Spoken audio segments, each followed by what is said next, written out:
Hello everyone, तपाईहरु सबैजनालाई स्वागत छ। अहिले चाहिँ हामी धरान 11 मा छौं र यहाँ चाहिँ एकदम आकर्षक घर बिक्रीमा आइसकेको छ र मैले चाहिँ तपाईहरुलाई भित्रको के कस्तो स्ट्रक्चरहरु छ, इन्टेरियर चाहिँ देखाउन गइरहेको छु।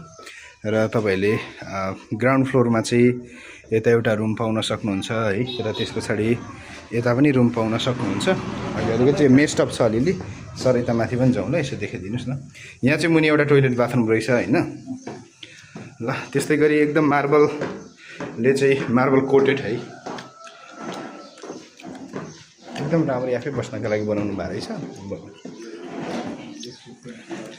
एकदम रेसिडेन्शियल एरियामा छ है। किन्न चाहनुहुन्छ भने स्क्रिनमा दिएको नम्बरमा सम्पर्क गरिहाल्नु होला।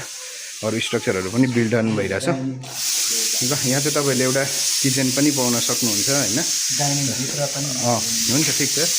एउटा किचन छ र त्यस्तै गरी चाहिँ तपाईहरुले चाहिँ यहाँ एउटा सिटिङ स्पेस पनि पाउन सक्नुहुन्छ। एकदम राम्रो तरिकाले बनाइएको छ आफै बस्नका लागि। यहाँ एउटा रुम छ र अगाडि बाल्कनीको स्पेस पनि तपाईहरुले पाउन सक्नुहुन्छ है त।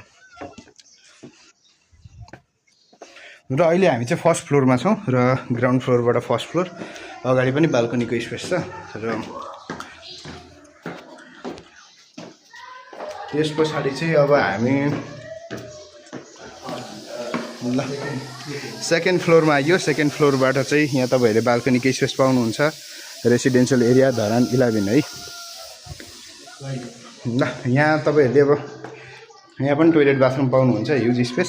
र यहाँ चाहिँ बस्नका लागि बाल्कनी एकदम ठुलो स्पेसमा छ है, तपाईहरु हेर्न सक्नुहुन्छ है। त्यसपछि यता रुम पनि छ माथि एउटा, तपाईले आफै आएर छोटे तरिकाले डेकोरेट पनि गर्न सक्नुहुन्छ। यहाँ पनि रुम छ।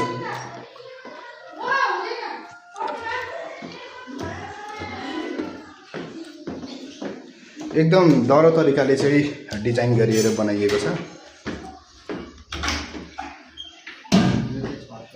ल। र त्यस्तै गरी अब हामी चाहिँ छतमा पुगेको छौं।